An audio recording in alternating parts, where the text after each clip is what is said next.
Sustainable innovation is innovation across a longer period of time, obviously, and that means a cultural change again.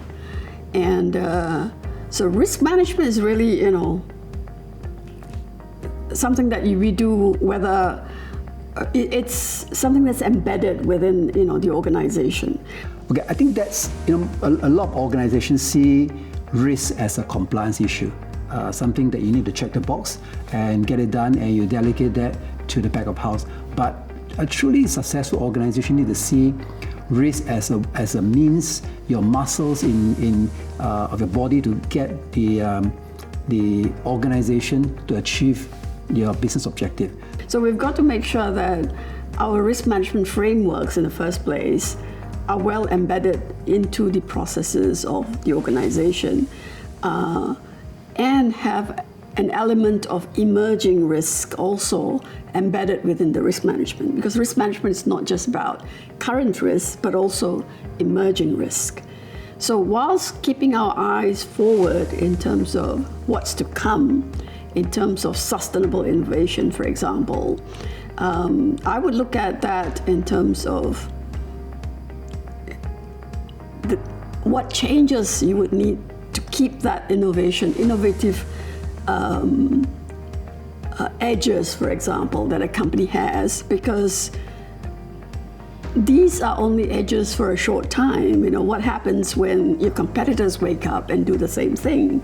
So the first thing you do is to then synthesize the risk from your business, right? And then link your key control to those risks.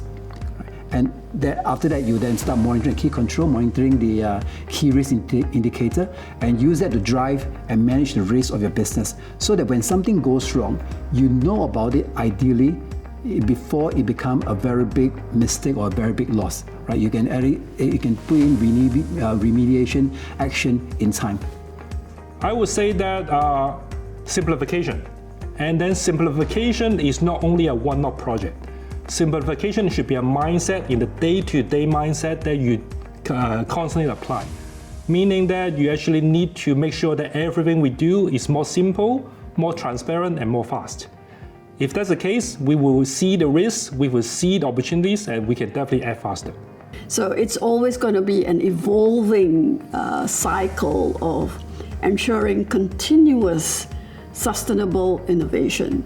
And what that means, it really is a culture change, and getting the right team that is always on the ball in terms of looking ahead and trying and failing. So we've got to also accept failure sometimes, because not all 10 projects that you take on, for example, are going to be stars.